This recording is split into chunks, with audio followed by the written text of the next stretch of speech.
And we're live. Hey, Jeffrey. Hey, Cal. Do you have our music ready for us? Yep. Yep, do you? Music?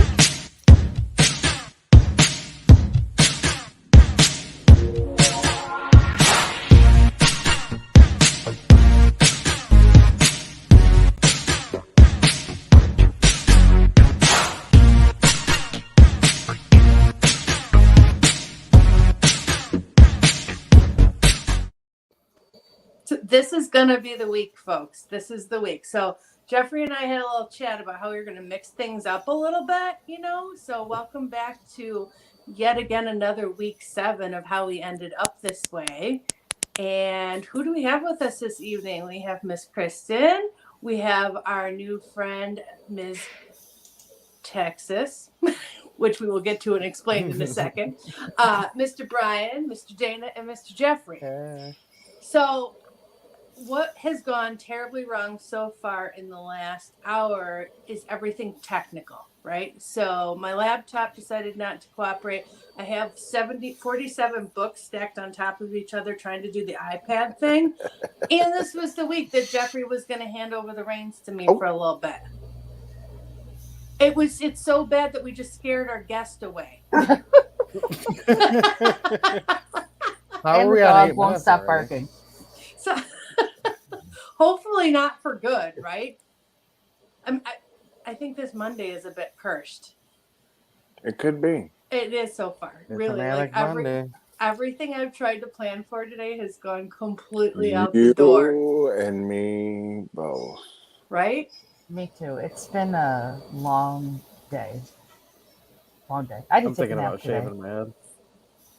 Shut up. Did you just say you're thinking about shaving your nads? Oh, everybody's awake. We're all awake. No, we heard you. You You talked worry. about you are not shaving your head, Brian. I won't have it. You said head.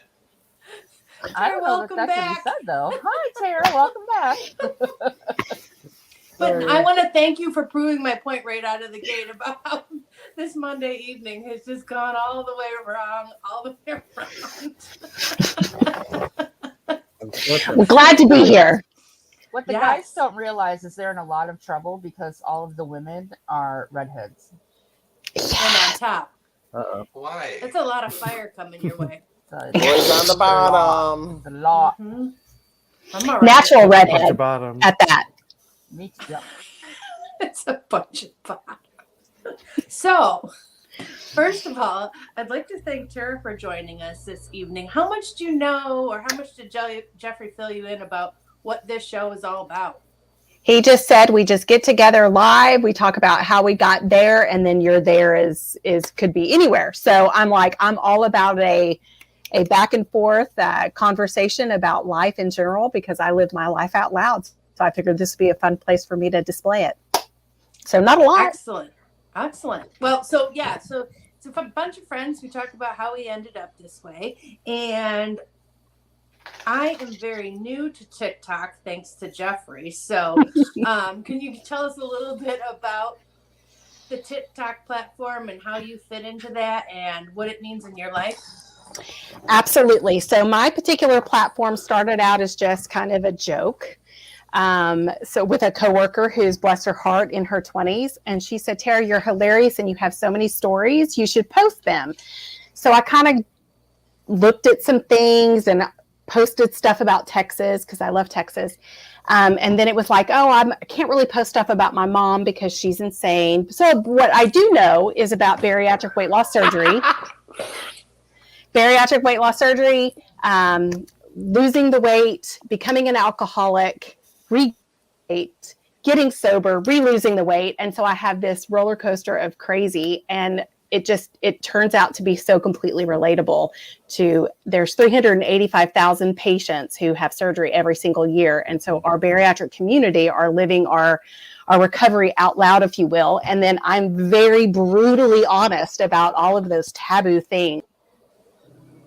There she goes again. We lost her again. It's not us, folks. I swear. Taboo things. So Jana was asking, if there's a book this week. Dennis we said got was fired. We're people instead, okay? No, she's saying there's the book. Oh, there's a book. Yeah. See, Being a smart ass. There's a book. I love that Tara was like taboo things and Taboo, poof. I know. Taboo thing. And She's Satan was like, you're not allowed to talk about taboo things. Anyway, so I talk about alcoholism recovery and shopping addictions, and I have an addiction to Starbucks.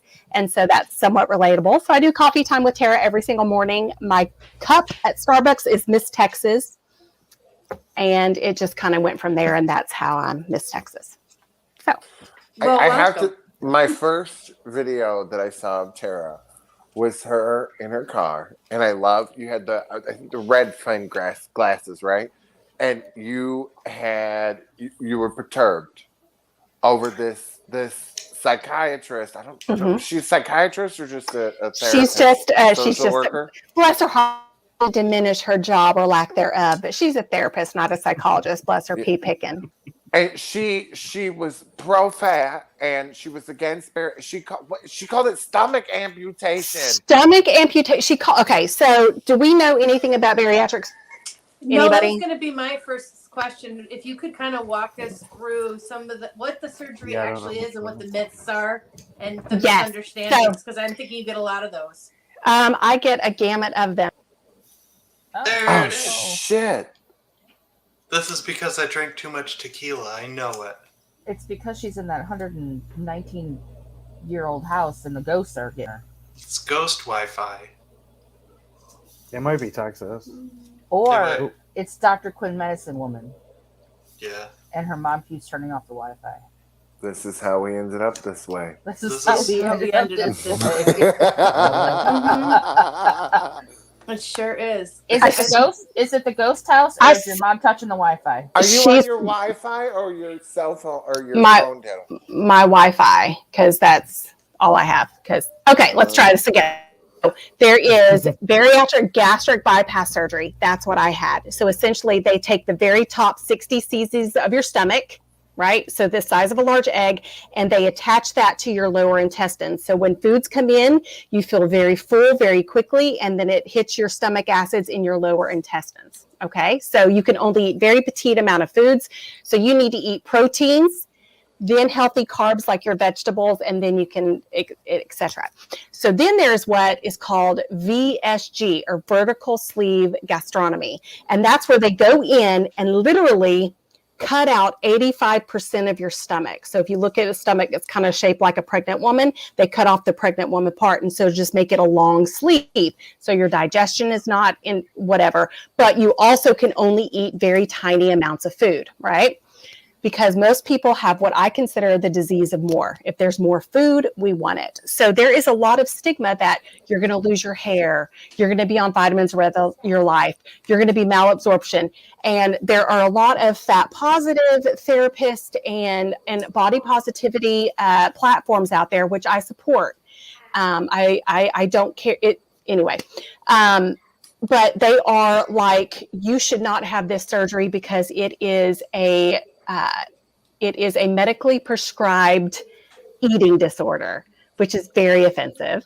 And then there's something like this fat positive therapist who said, it is a stomach, they called my RNY gastric bypass a stomach amputation. Well, go get a dictionary, bitch. Like, stop. So with RNY, you're just rerouting. You're not removing anything. With a vertical sleeve, you're removing. But she said that she's so against this surgery that if someone came into her office, she would not give them a medical release for them to have the surgery because she has a moral dilemma against this surgery. And I put myself in that patient's, at your wit's end. I need to go in and lose 180 pounds.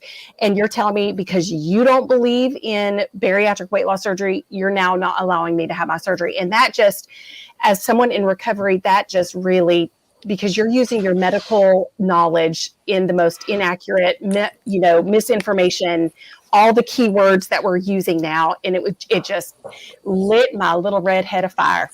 And I think from what I understand, people have reported her and to like the medical board in her state, and it's not good. But bless her, pea picking. Wow. She picked the wrong community to come after. But so with bariatric weight loss surgery, You just need to get 90 to 110 grams of protein.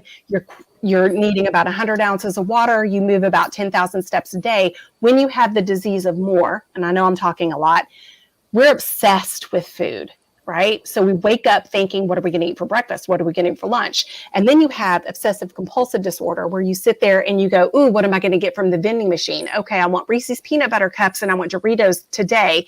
Then you go to Chick-fil-A for lunch and then you're like, ooh, what am I going to get from the vending machine this evening? But I want the opposite of what I had this morning. So instead of Reese's peanut butter cups, I'm going to go more.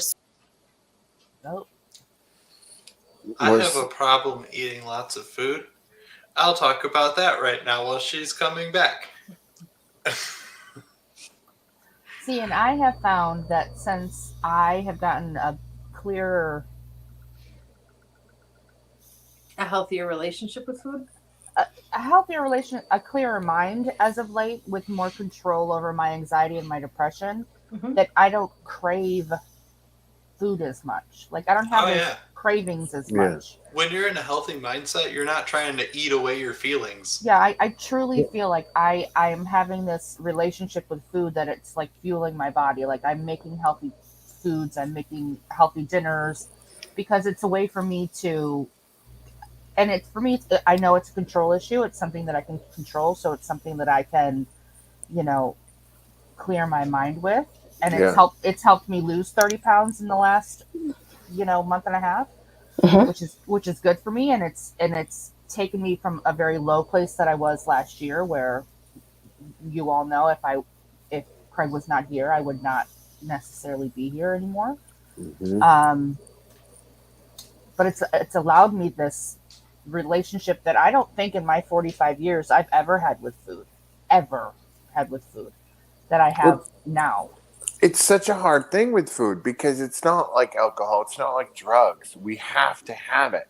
So it's not anything that we can ever give up and can't walk eliminate away from. it. Right. Yeah. So it's a constant struggle. So unless you clear your house out of all the garbage and bring in all the things that are healthy for you and positive, which I mean, like we've talked about before, Kelly and I've done the raw detox thing. And I think, Tara, you and I talked about it a little bit the other day when we were chatting. It was great. I really enjoyed it. Kelly and I did it, but at the time I was doing daycare and Kelly's daughter was in daycare. We had dinner every night. But the only reason we could do it was because I was watching her kid all day and I got to prep the food all day long. Like that's the only reason. And we had a plan. That's a big problem I have too. Is like you have situations, like you're talking about a situation where that particular scenario worked to your benefit, where you had to make that kind of food. Where I think I have the opposite. Like everybody else wants and can control their eating with the stuff that we have in the house. Where if I lived by myself, I could go to the store and buy just the things that I need to eat healthily, like without a problem. And then when it's in the house, I can't go and get that stuff. But when you share a house with other people, that you can't inhibit what they eat because they can control it like a normal person. Like so then you've got that whole like pantry of horror where you're like, maybe I'll just go have some chips. Like because they're I'll just have one peep. I'm not going to eat the entire box. And then that peep tasted so good. So let me just have one more. And then that turns into 6 Cadbury eggs and then you feel like a piece of shit. Yeah, I don't understand the people that like they look at cookies and they're like, "Oh, I'm full," and I'm like, "Bitch, I don't need. It don't matter if I'm full. I'm gonna have the 7 cookies." That's me.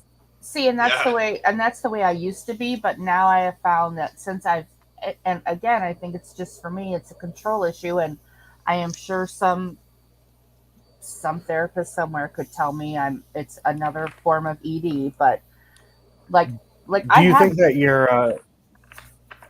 you think that your career like could contribute to it? Because you were a flight attendant for a long time, so like if you're like on the road all the time, it's hard to like as a flight maintain.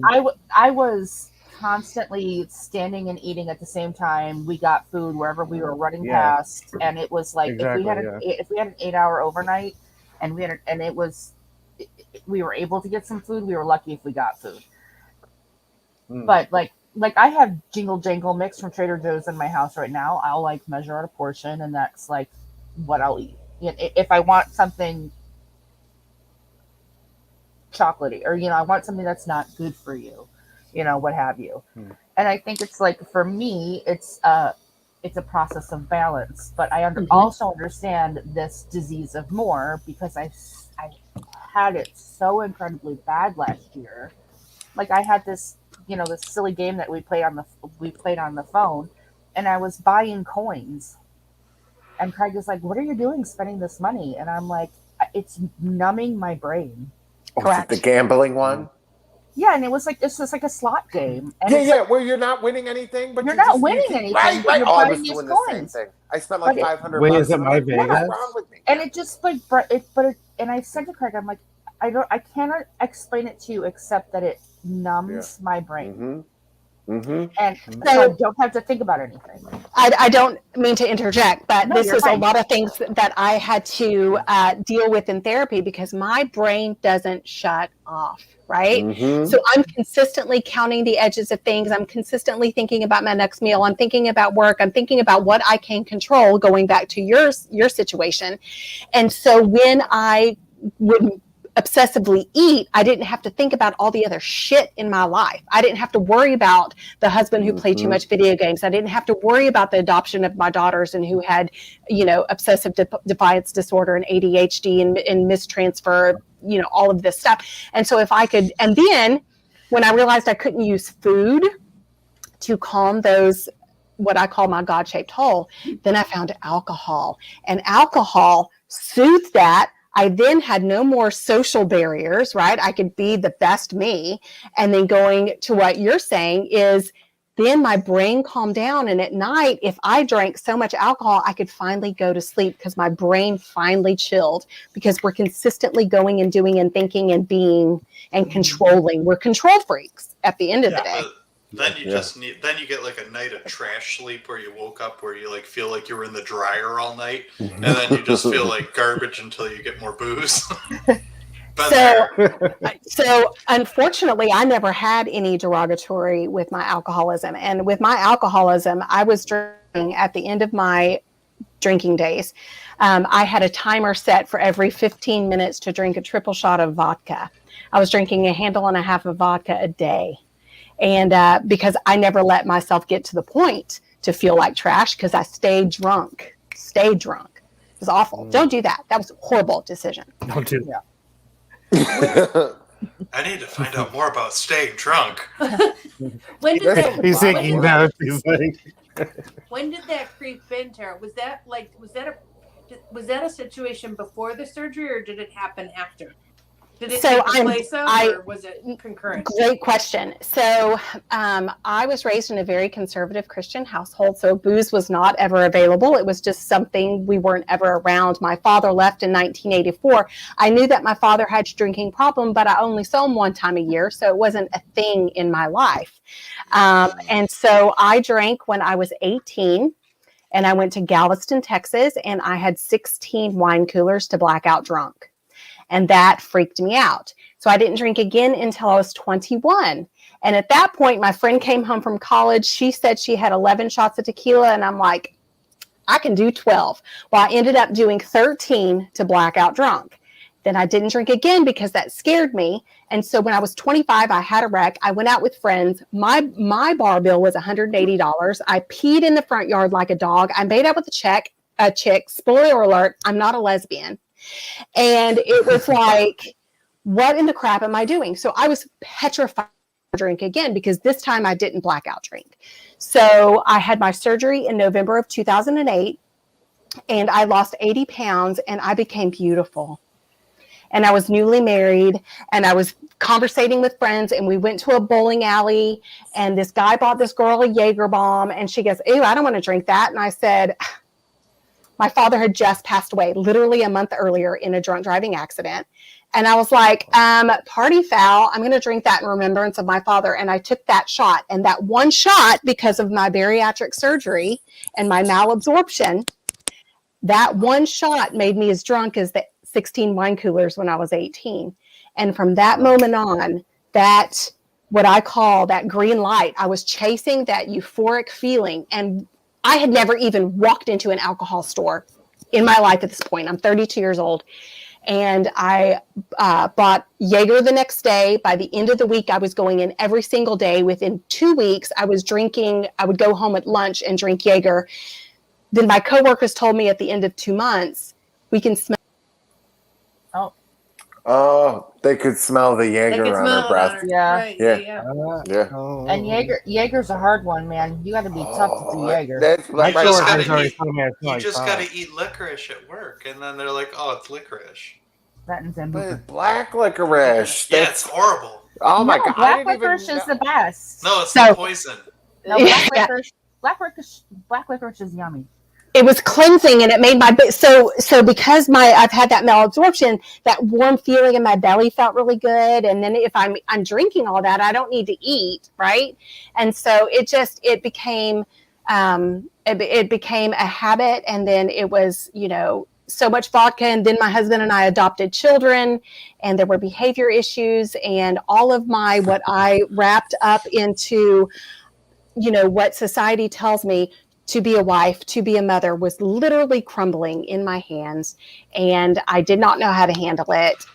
And I just so 2009 was my first drink. By 2012, I was literally drinking to wake up, to get in the shower. By 2014, I lost both the children I had just adopted. My husband found video of me giving a blowjob to somebody that was not him. And so we got a divorce. I lost custody of the children and just went down and then I got sober in 2016. I moved to Florida. And then 2016, I had gotten back up to 202 pounds from 139. That was my smallest. And I was back up to 202. I was a daily drinker. And I literally fell to my knees and I said, Lord, Tara cannot get sober, but I need to get sober. And so that was November 18th. November 21st, I went into rehab. I walked into rehab. My last drink was 11:47 a.m. with a triple shot of vodka. And I blew a .333 on my way into rehab. And I've never looked back. Have not even had the desire to drink. Well, congratulations on your Thank sobriety. you. Thank you. Amazing. That is I mean, I support anyone else drinking. This is what I tell people. I'm allergic. I break out in handcuffs. I've been arrested twice. One, they break out in handcuffs. It's true.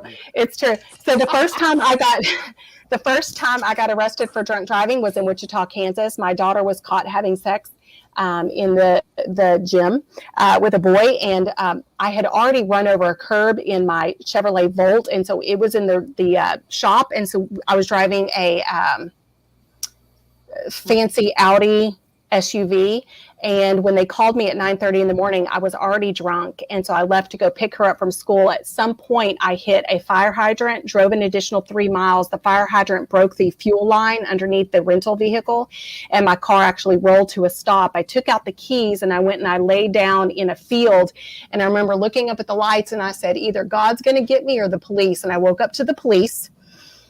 And my husband's chief, because he was in the Air Force, and the police chief there in Wichita, and the security there at Koch Industries, not Coca-Cola, but KOCH, the horrible company. Anyway, and so they booked me, but they didn't book me because my husband was military, so they let me out. And then my second time that I got drunk, I was in Florida at this point. I went drinking with the guy I was living with, and we left the bar, and my dad was a race car driver.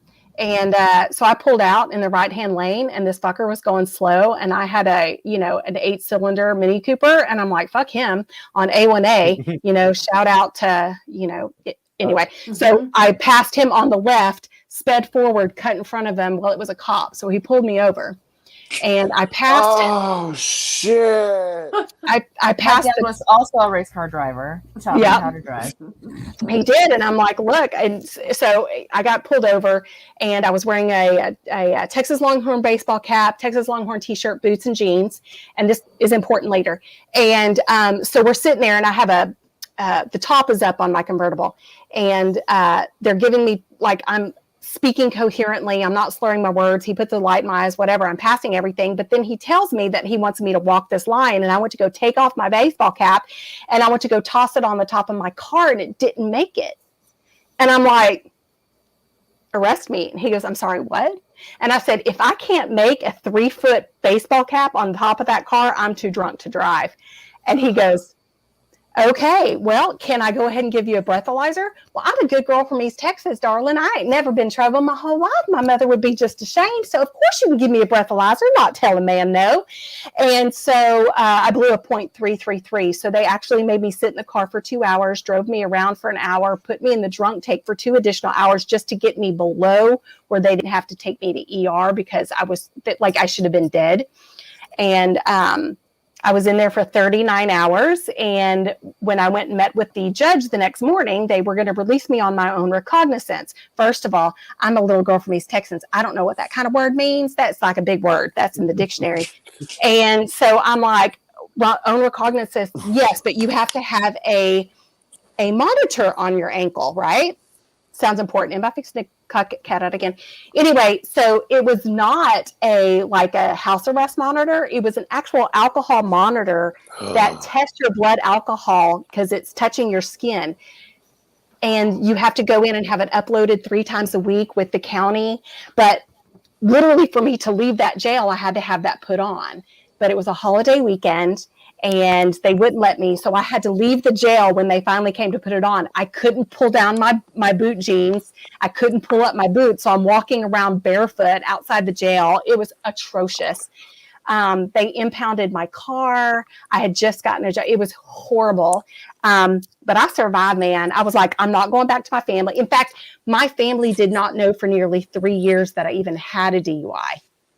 It was bad because, you know, in the South, you keep those kinds of things secret. And I'm in another state. So how do they know that I have a breathalyzer on my car to start my car?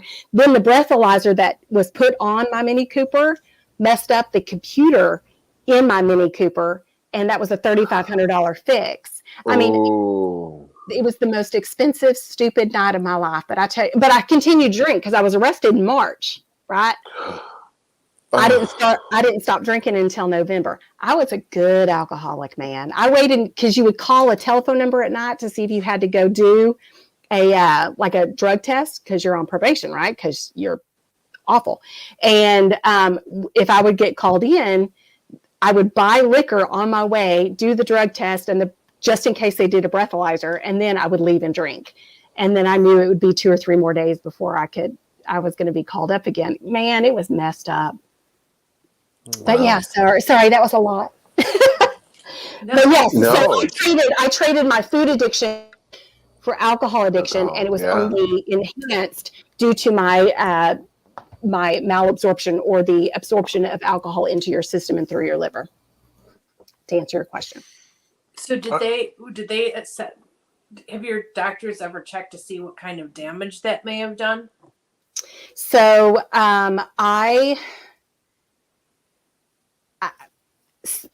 yes. So at the very beginning, first of all, I didn't have insurance, so I didn't know. I just knew that I was not well. But I wasn't going to the doctor, but I avoided, I did everything I could when I got sober to reverse fatty liver disease. Right. So I just went and had all of my lab works done a month ago, and I have 0 damage from all of that.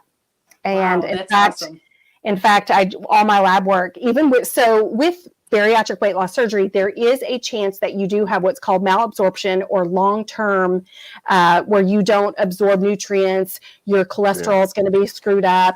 You have to get your vitamins and nutrients from food specifically, but you do have to supplement it with calcium citrate, a multivitamin, an iron. And so you do have to take those all the time. And so the only thing I'm low on is iron. And that's something that my family is all low on. So I'm a miracle, and I do consider myself blessed. So it is a pretty amazing story to go through all that and to watch who you are now on TikTok and what you're doing for other people is pretty amazing. Thank you. So in alcoholism recovery, there is a thing where you try to help another addict, right? And as a Christian, you want to help the next person, right? Just be a better person, you know, and my mother was a nurse. My father was in sales. got the best of both worlds. So I'm a nature nurturer, right? And when I never want anyone to be hurt or feel uneducated or unwanted or not supported. And I totally want to be that. I was never a cheerleader in high school, obviously. And so now I'm delighted to be a cheerleader for an entire community. And I will educate people about this surgery and alcoholism. I will never judge anybody ever. Because I don't like that feeling. It was miserable. Part of the reason I had such an easy addiction to food and an easy addiction to alcoholism, because I felt so much shame for the way I grew up in poverty and what happened to me as a child and the abandonment issues I had regarding my father. And so to feel accepted, once I felt accepted, it really changed my entire world. And so I want everybody to feel that, it's kind of a high at this point. Losing weight for you, is that when you felt accepted? No. When was it that you felt accepted? When I started doing the next right thing. So you can't have self-esteem until you start doing esteemable things. Right? So if I'm waking up every morning and I'm doing everything that I can to help my mother out, since my siblings are not able to, since I can do these coffee times with Tara. In fact, I would say that I'm still on that path to finding full self-acceptance and self-love. It's a consistent journey. And, just like with any path, it gets rocky. There are days I don't want to get out of this bed. There are days the only reason I get out of the bed is because I need to take my dog to take a shit. But that's the itty bitty shitty committee. Right? We all have it. It's a committee that sits in our head at all times. Got to be strong enough for yourself to go, fuck you. Like, you don't get to rule my life. I know that if I do this next esteemable thing, because I'm an attention whore, I don't know if y'all can tell. But, if I do the next right thing and I am the best version of me, then people are going to give me the positive feedback that I want, therefore filling my God-shaped hole. And it's a round robin of positivity. You love that she says round-shaped hole. Of course you do. Yes. Well, so one of the things I picked up on was you called it the addictive, being addicted to more, but the other side of that coin is the fear of scarcity, right? Correct. It's the fear of not enough, and not having the next thing to continue to. And I think for you, you've articulated very clearly that came from a lot of things that happened in your childhood, right? Yeah, absolutely. Not having, a steady food supply of healthy foods or foods at all for the family. And then just in wealth and just things that make you feel accepted as a child, and like you have enough. Yeah, it was, my father wanted to pay for his race car, career more than his 5 children. So we lived on goober grape and stale crackers from the gas station, right? So beans and sausage for 5 kids. When my parents divorced in 1984, he was a salesman, so he had no real income. So my mother raised 5 children on $250 a month spousal support while working sometimes 2 jobs as a nurse. My sister ended up getting her driver's license at 14 just so we could go to and from school because, we lived just close enough that we couldn't ride the bus. But mom had us in the very best of school systems. So we had this high, education in Tyler, Texas, and y'all need to Google that shit because that's a stop. But, my father was a polio survivor. So he lost his deltoid muscle and he was in the iron lung in 1955 for 5 years. And he didn't become a millionaire. Look, my story, I should write a damn book. But so my father became a timeshare salesman and he continued to file under small business. So he ended up going to Canada for 15 years to avoid tax evasion. And eventually he was able to come back to the States and move to Georgia. And that's where he ended up passing away. My mother was the daughter of the NCR cash registers. Are y'all familiar? It's a major cash register company that made all the cash registers in the world. And my grandfather was the president, my mom's father. And but my mother didn't graduate high school until she was 20 years old because she later, not until she was in her 40s, did she find out that she has dyslexia and dysgraphia. So she sees letters and numbers backwards, but she put herself through nursing school, raised 5 kids with this learning disability. She has since, excelled, bless her pea pick, and she has COPD. She is slowly dying. And I'm taking care of her. But, my oldest sister works for Chick-fil-A corporate. They're doing very, very well. My oldest brother took the MCAT twice, decided not to be a doctor, but was questioning theology. So he now has his master's in theology. He's now the COO of the company that I work for. So I'm his executive assistant. And then my middle sister is a nurse anesthetist, brilliant. But unfortunately, she too had bariatric surgery. She too is an alcoholic, although she had alcoholic tendencies prior to surgery. From high school, she was drinking. And she has now lost her nursing license, lost custody. Oh, no. In her internet. She needs to write a book for real. For real. Ta-da. I am like fascinated. Like old Southern money. What else could be my more favorite subject? You know how I feel about these things. Let's try this one more time. So my sister has lost her nursing license, and she's currently battling alcoholism. And our baby brother got his GED, and now he's our number 1 sales guy, and he's a millionaire. And so we came from nothing, and all in our own little ways have made our ways. But you take all of those little stories, my father being in the, scared to death of doctors, that he probably, what we think happened with my dad, we think that he was dying and he was scared to death to die or to go to doctors. So he bought his dream car, an MG. He picked it up in Savannah, Georgia, and 48 hours later, he flipped it and died. And so we think he actually committed suicide. So, but we can't prove it. But it was like he was the last things he did. He was closing his story, and he could never be a famous race car driver because of the no deltoid muscle. So he made enough money so he could have his own car on the Atlanta Motor Speedway and fund a racing team, but he could never actually professionally drive, and that really broke his heart. So that is crazy. I know it's a lot. I'm so sorry. No, don't be. That's like the whole point of this. You know what I mean? Is to come and like get to know people and to really find out like how we ended up this way. My dad stopped racing cars because he was hit by a drunk driver. See? Wow. At like 3 a.m, showed up home at like 3 a.m. My mom was like, "Where the F have you been?" And he like had this blood dripping down his face, and he had been hit by a drunk driver. Wow. And never raced cars again. It's heartbreaking. Coming home from like the dirt track. My father was a dirt track racer. Kelly. He wasn't very good at it though, I'm assuming, because Where? he didn't win. Speedway.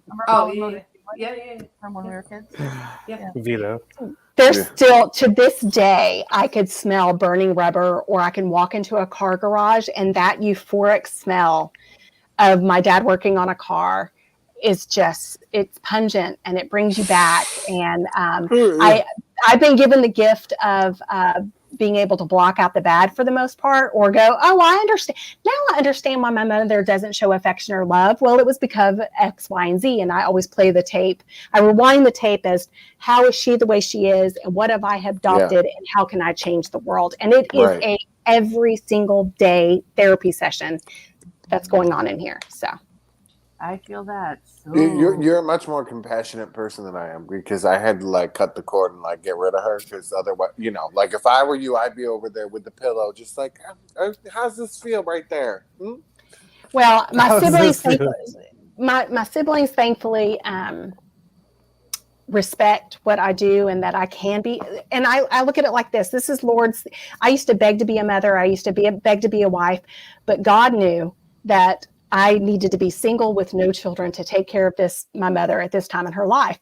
But my siblings, who all are doing very, very well for themselves, said, whatever inheritance it is, because you're doing it, you're going to get it. And I'm like, okay, I'm in it for the money, bitches. That's my girl. Oh, yeah. So I can do that. Do you need me to wash you? We'll go take a bath.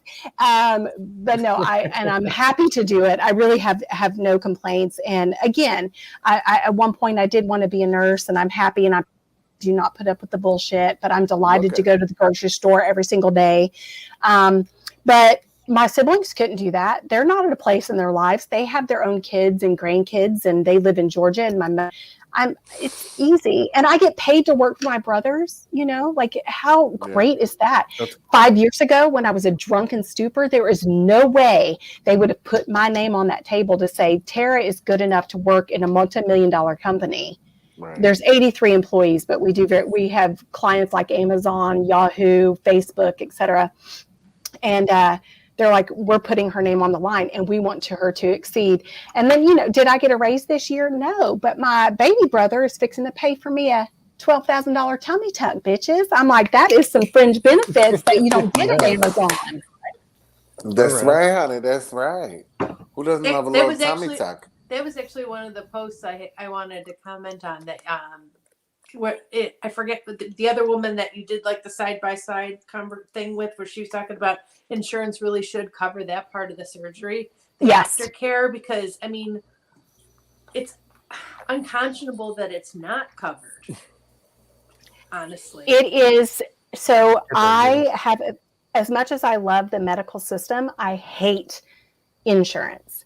And that's what it is. Doctors would absolutely say this is absolutely necessary to have this skin removed post-bariatric weight loss surgery. Should you do it in the first 2 years? Absolutely not. Have you healed your relationship with food? There's a lot of background that has to be done. I'm 14 years post-op, right? I had my surgery in 2008, and I'm just now at the point where I feel mentally strong enough that I'm not going to regain the weight, because that fear is there every single day. Yeah. I had a Dr. Pepper today. It was delicious, but I can't tell you last time I had a Dr. Pepper. And it's not because I have an eating disorder. It's because the carbonation is going to make me sick. The sugar, is it really worth it? It tastes delicious, but really I can drink 3 glasses of water and eat, it's all about compromise and moderation. But yes, it is unconscionable that it is not covered, especially, and I have a mild case of skin. I have a friend named Kayla. Her skin literally hangs to 6 inches above her knee. Wow. And that's how her skin is. Mine, I just can't see my cooter. I just want to see my cooter. Yes! Oh my God, I love it. I watch these TikToks, and these bitches, they're sitting there and they can see their belly buttons. Without me raising my shit, I ain't seeing my belly buttons. Stop. So it's Girl, I'm telling you, when I the last hurrah, when I was doing my last Kirstie Alley act, I was dancing in the mirror, and I lost 100 pounds in 2 months, and my ass cheeks were hitting the back of my kneecaps. You know what I'm saying? The back of my ready knees. To go. They were just too saggy, like fried eggs, just hanging down the back of my ass. It was terrible. It's awful. Yeah, and my body was and plastic surgery is very much like tattoos. You get one done, you need another. So at my largest, I was a size 22, 24. I was 257 pounds, and my breasts were 52F. Yes, they were fabulous, right? So I didn't know I was fat because I looked down and I saw a great rack, right? I'm like, these bitches are fabulous. Meanwhile, everybody looking around me was like, this bitch is 9 months pregnant, right? So I got my boobs done because I went from a 52F down to a 36D, and it was all skin. So I did get my breast reduction augmentation done in 2012. But I was like, never. It's going to cost me $12,000 to $18,000 for a tummy tuck, and it was never something I could afford. And then, I just resolved the fact that I was never going to get this done, because you go and you get these quotes, and they're like, oh yes, but you need to put $1,000 down, non-refundable fee. You have to schedule within the next 6 to 8 weeks. You have a 2 to 4 week recovery. You have to pay, and it's like, the price gets higher and higher. And when you have someone who just lives on $40,000 a year, to even come up with $12,000 is that's astounding money. And I'm a single person. So people who have husband, children, and other bills, it's astounding to me. And so then you're going to go back to the psychology of, well, I have all this extra skin, I'm never going to get rid of it. And then you become depressed, and then you start leaning on eating again. And it's just, I was a much more. Yeah. I think that's all, like, it's a vicious cycle. Once you drop all the weight, and then you have all this floaty skin just hanging around all over the place. It's horrific, and it's also not a choice for a lot of people, because like in my situation, I could never be hospitalized for Craig. I mean, who would take care of Craig? Nobody. Right. Well, that's the same thing for me, right? Like, I'm like, who well, would take if I care want of your kids? Right, exactly. That was I was supposed to have surgery on my elbow, and who the hell's gonna watch these kids? So if I wanted to even just go have weight loss surgery, I'm like, who's gonna watch the kids? When I had my it's a very difficult thing to, let alone with then to come up with the money to go have the skin removal, John. You know what I mean? Because my skin's been like Stretch Armstrong. You know what I mean? It's been stretched and pulled and tugged and yanked and all different. I mean, my poor face. I mean, if I lose, I can't wait to see what happens this time. It's going to look like Crapella. When I had my shoulder surgery, the reconstruction, and my bicep reconstructed, we had to hire friends to take care of Craig. Yeah. And who's got money for all that? You know, we did not. We had another ALS family whose their ALS patient died, and they started a fund. My husband has ALS, Tara, if you just know. And they gave us a grant, and that's the only reason we were able to pay for somebody else to care for Craig, so I could have surgery. And he could have 24/7 care, and I could actually recuperate at all, because it's impossible. But, and then one of the other things I found interesting and insightful, or from questions that you got on TikTok, Tara, were the other expenses that people don't think of in advance of the surgery. So the two things I wanted you to talk about. One is the money you're not thinking in advance you're going to have to save to have available for things that are going to change in your life. And then the other piece of it is the before, during, and after therapy care. Correct. So what a lot of people, so we get what's called hyperfixated. We romanticize the surgery. When this surgery happens, I'm going to be thin and beautiful. What you're not thinking about is I'm going to lose 2 dress sizes in a week. And so the wardrobe that you have, that maybe your husband's t-shirt and your yoga pants are not going to fit you in 3 months. And then what fits you, and so you go to Walmart, you go to Target, you go to Ross, you learn to budget shop. You haven't learned to shop for your body yet, because it's ever changing. And you do become frugal, but there is an entire wardrobe.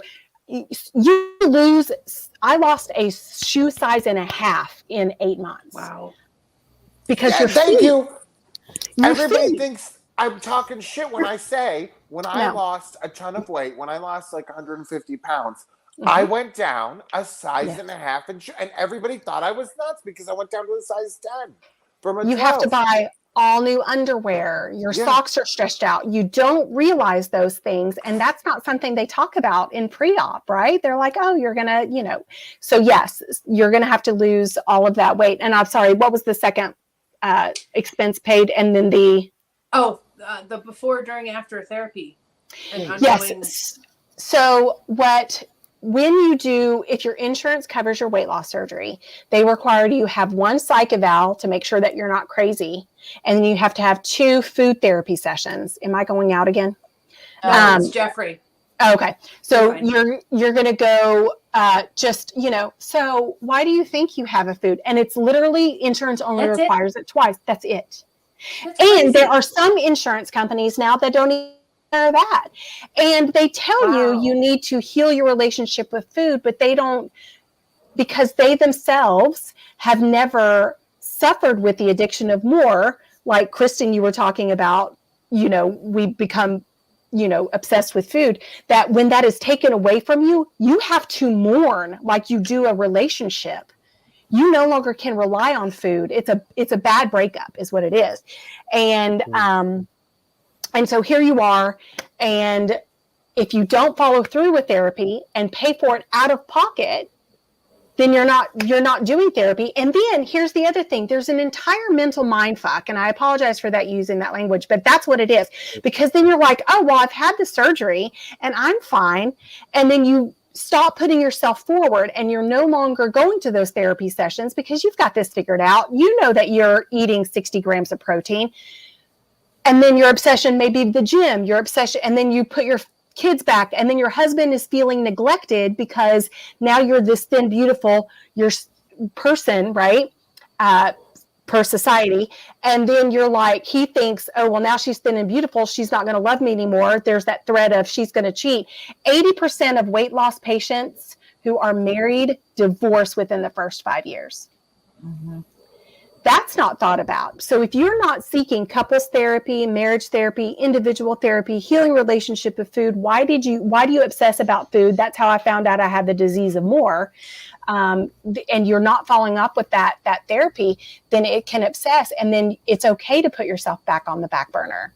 And I forget I'm doing that. And you lose yourself again. It's like when a mother loses herself because her kids are in cheer, her kids are in football.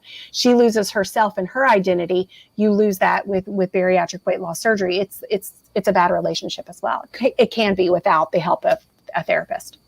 And probably not just any therapist, but somebody actually qualified to talk about the topic and who can dig deeper and understand the links to trauma and the importance of healing traumas and the fact that they're just going to manifest themselves in some other way, like that is correct. Addiction, right? I mean, it's so just, if you're wired for addiction, we all are, but if you're not healing the trauma, you're going to find another way to numb or another way to, absolutely go through that.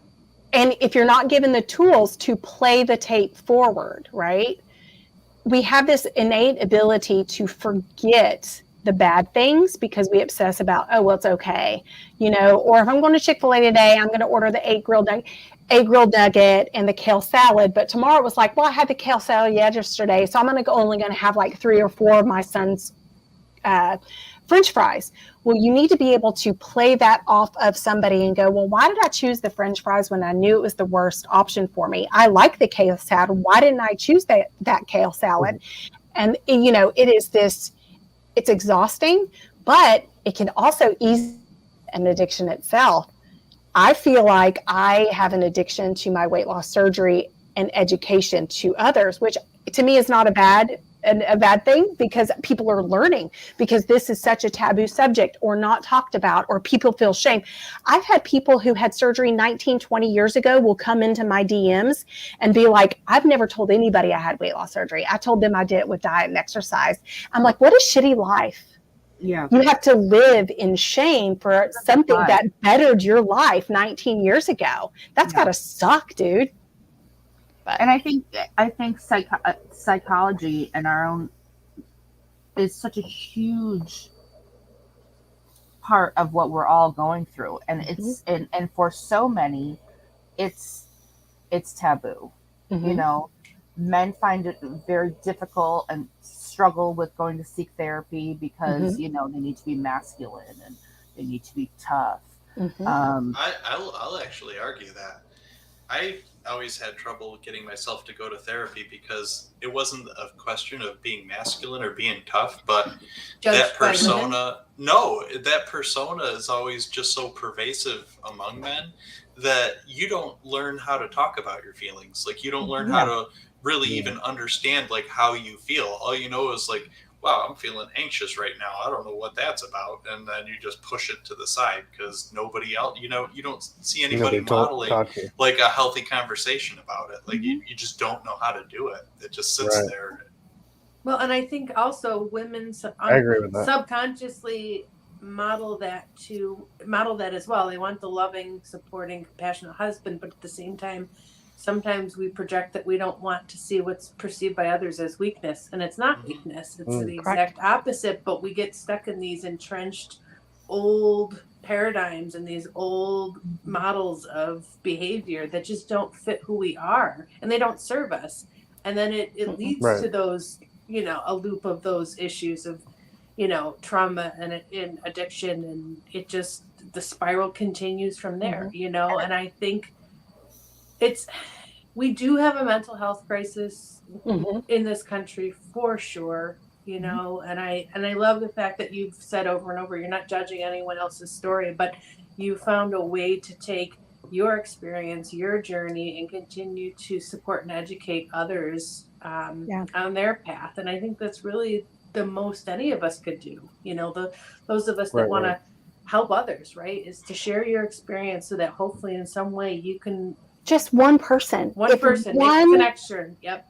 And if you find your thing that you're passionate about, and imagine what this is what I tell people, imagine what this world would be if we gave positivity and encouragement to anybody about anything, right? It could be you're in theater. I know nothing about theater, but I'm going to come sit on the front row to watch you perform because I'm here to support you. If we just had support, it would be tremendous. But you know, there's so many societal boxes that we put each other in, you know, whatever crown you wear. And I say crown and not hat because I believe we're all royalty, right? Like, I feel like I'm a fucking queen. And I want you to be a queen and I want you to be a queen, right? Like, oh, honey, I'm a queen. But I'll tell you, you're that crown, bitches. But you know, it is important to support each other, and I think if we can all live our life out loud and proud and be who we are without shame or judgment, and I'm not going to change the world, I'm not, but if I can change, if my TikTok, one stupid TikTok, and it could be the side by side about this is what my body really looks like, it could be, you know what, you're going to be shopping at TJ Maxx and Ross for the first 2 years until you hit your goal weight. And I helped one person who was like, you know, I had one person was like, I would love to have weight loss surgery, but I'm so afraid of the skin. And I'm like, bitch, I've been tucking it in for 14 years. You're saving your life. You are literally, and I call my followers, and I don't want to say followers, that seems really weird. But the people who do follow my journey, bariatric heroes. And I say that for a very specific reason, is because a bariatric is obviously our abdominal, our guts, right? And a hero, you have made the choice. You have made the choice to go in and fight for your life and save your life. And if someone goes in and saves someone's life, they're a hero, right? Firefighter, EMT, whatever. So you are a hero saving your own life. And if you can pay it forward and you can help the next bariatric patient or the next alcoholic, then you're a hero. And that's, you know, and I think we all want that notoriety, right? I think we all are selfish human beings and want that. And, you know, maybe not in a grandeur way. I'm not going to get, you know, a star on the Hollywood fame, but, you know, if you can go, gosh, you know, I really helped someone today in that respect, then I think that's important. Absolutely. Thank you. I've done some work up here. Well, that's what it's all about, though. I mean, for everybody, it really is. It's about taking care of your, you know, taking care of your attic up there, and you know. Yeah. But it astounds me. Process that doesn't end, right? No. It's, I mean, it's literally minute by minute, and it's exhausting sometimes, but it's exhilarating others. But I'm astounded being on TikTok and this platform. I only started this in June. So I'm still somewhat new to this entire TikTok platform. But the amount of people who feel it okay to be so derogatory via comments and judgments behind their screen, you know. Keyboard warriors. Literally makes my little tiny poor East Texan heart break. And there are days that I want to come out and just cuss you up one side. You would stop. But then I'm like, what kind of human being is that? Do they have children? Are they passing that on? Is this the snowball effect that we're going to get? Mm-hmm. So if they're continuing on that, all I can do is do the exact opposite and do my job. You have to learn to love the first go around. You know, we started this with audio only with the Power Rangers and stuff like 11 years ago. And I had to learn, I got a lot of hate, right? Because people tuned in for the Power Ranger chick, the kid from Roseanne, and the girl from all that. They didn't care about the little gay dude from New York. So I got a lot of hate from people. And I really learned to love it, right? Mhm. Like, it's kind of my favorite thing now. I really like if someone's like, "Oh, that douchebag," like on Reddit, like they're like, "Oh, he was a douchebag then, he's still a douchebag now." And I'm like, "Oh, thank you so much, XOXOXO." You know what I mean? Like, I'm always like, "Have Or a as Tara great said, day." bless Yeah, your heart. Bless yeah. your heart, darling. I just love to like, oh, I'm sorry your wife doesn't love you. I hope your day gets better. You know, just a little something. Like, There are days where I will respond to a hater in the most condescending Southern go suck a dick way. Like, I absolutely will, The and make no straw? apologies. The straw. Oh, the straw.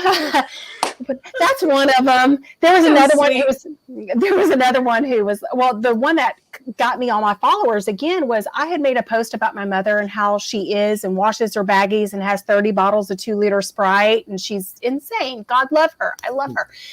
And so someone was like, "Oh, we need to make that a series or whatever." And so many people related to raising an elderly parent, right? And so then someone came on to me with a derogatory statement and said, "Your children one day are going to treat you the same way," and blah, blah, blah. Like I was being awful to my mother. And I had already shared the talk with my mother. She found it hilarious. Carol Jean Chronicles. It is what it is. And so I'm like, "Darling, this," and I was like, "Bless your heart." I said, "My mother found it hilarious, but I appreciate it." And I was like, "And by the way, I've had 5 miscarriages and I'm barren, so I'm never going to be able to have children." And I said, "And my mother would not like it if I told you to go fuck yourself. So I won't do that." And my mama taught me right. Because my mama raised me better. And I'm telling you, and this is no joke, I went from 3,500 followers to 70,000 followers in 2 days. That's how I found you, was that TikTok. Was that because we couldn't have kids. And that's exactly how I found you. It was like, yeah. Because just your judgment of me, you know nothing about me, you piece of shit. And I'm here every day with my mother. Anyway, you need some comedic relief when you're dealing with her. And so anyway, so it is what it is. And so that accelerated. And then I did, and it is like, I'm 300 people away from 100,000, and I keep expecting to open up TikTok and there'd be like a purge, like to go from 99,000 down to nothing, and it's down to not 4 people. Yeah, and I'm like, y'all bitches are sticking around. I must not be on your, But there have been a couple of times where I've gotten pushback, like, you don't need to do, like, I really like you, but whenever you tell somebody, like this one person was like, addicts have no, place on this earth. And I gave them their screenshot, their thing. And I was like, "Here's your 15 seconds. So you didn't even see me. You just saw their addict thing." There was one lady who said, "My mother had weight loss surgery and she's an absolutely awful human being. We don't like being around her. All she talks about is her weight loss surgery. And, we make bets on all this stuff." And I'm like, your mother needs a divorce attorney and take you out of the will. Good for her that y'all don't talk to her, because y'all are awful human beings. And you will get people who support the way I deliver that in a Southern way. And there are people who are like, "You're just so condescending and rude." And I'm like, you know what? But I can't call that person up and go, "Why are you being such an asshole?" Mm-hmm. So I do bring those negative comments. I had one today where someone was very derogatory to one of my followers, Amy, who was like, "I've lost 60 pounds the easy way. This is a pity party video. You don't need to have surgery," or whatever. So I went on and I'm like, "Good for you for losing 60 pounds. But if you've lost 60 pounds, how derogatory that is to her. She has comorbidities and she's already in an uphill battle."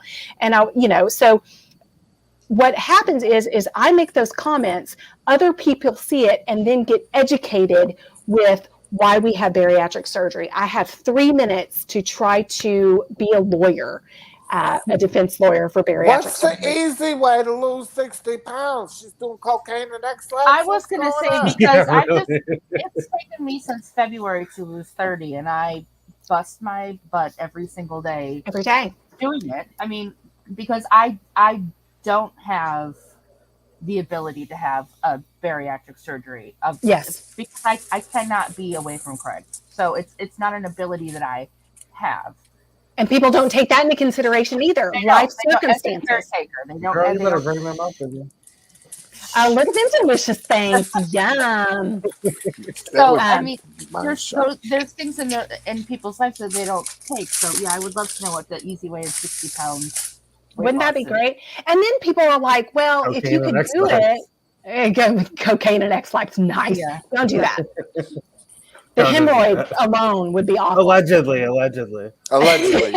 I mean, that's what I got accused of, because that was always my running There's joke. enough MLMs out there that sell like ketones and diet. Oh, This it's is what such keeps a- me from having snacks at night. It's blah, my blah, Fiber blah, Wise from my favorite wellness online company. And if you like to get your products online, Yes, you can Why don't send you me a take it in the message morning? and I'll help you from keeping you healthy without. They have great snacks too that have fiber and will help you stay healthy. Just I'm reach dead. out. Dead. we are Sad. not selling Is that in the MLM products cupcake? on And the then, podcast. if you're looking in the market for a nice, wonderful diffuser for your essential oils, you can That's a also bomb. reach out to me, and I can help you That's with a your bomb. young That's little- It looks like a bong, dude. That's definitely a bomb. He's got it, though. Right? It tastes like thieves. Oh! You made a mistake. Horrible! That is an opportunity to learn. Oh, it's not good. Shit. One of your kids didn't pee in there again, did they? No, that's the bedroom one. This is the one in the kitchen. Oh, is it? See, that I don't know what keeps last oil blend I had in there, but young Yeah. living. Bad. Shame on you. It don't taste like it smells. oh, God, it's all the way in the back of my throat and my hangy ball. That's what she said. I was gonna say you said All that right, one kids. again. Well, I think we're over time. We gotta go, and I got. I'm so proud of her for that. I'm multi-talented. Hit the button, Jeffrey. Hit the button. He's trying not to.